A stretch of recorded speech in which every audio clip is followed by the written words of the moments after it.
with the crazy hair here with Liftoff, and he's going to share with us what financial decisions have the greatest impact in his life.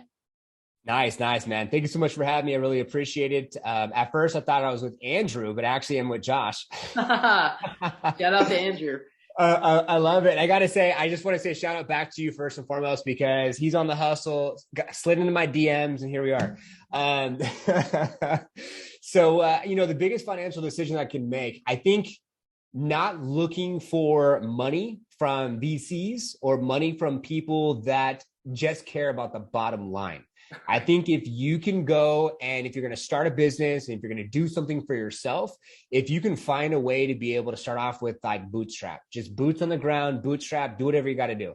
You got to work nights and weekends and so on and so forth, do it. And if you need to build the discipline to be able to understand what it takes to save money and what it takes to make what you really want to make, the discipline's going to help, and the longevity of that's going to be huge. And I'll give you a couple stories, because what happened was last year, COVID hit and a lot of us dealt with that, right? And the government said, here's the Paycheck Protection Program and here's the EIDL.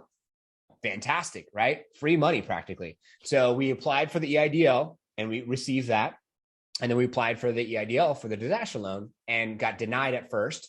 And then we reapplied and sent an email and said, sorry, we made a mistake. And then we actually got accepted, which was nice. It gives you about 6 months worth of revenue.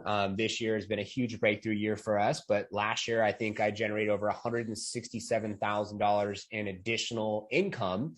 And close to $30,000, I think $24,000 of that income was from the Paycheck Protection, which was completely forgiven. So not needing to pay that back. And then the rest of it, I think 143,000 is actually going to be on a 30-year term at $700 a month.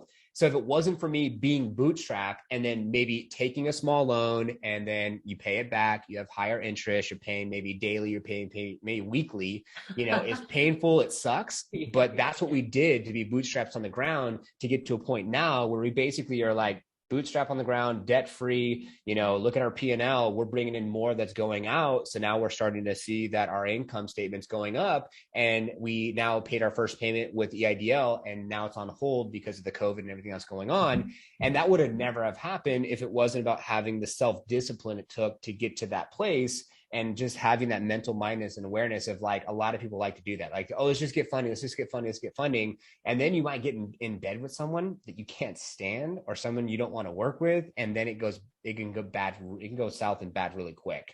So that's some feedback that I have from, some of the things that I dealt with personally. And I'm very grateful that I went down that path.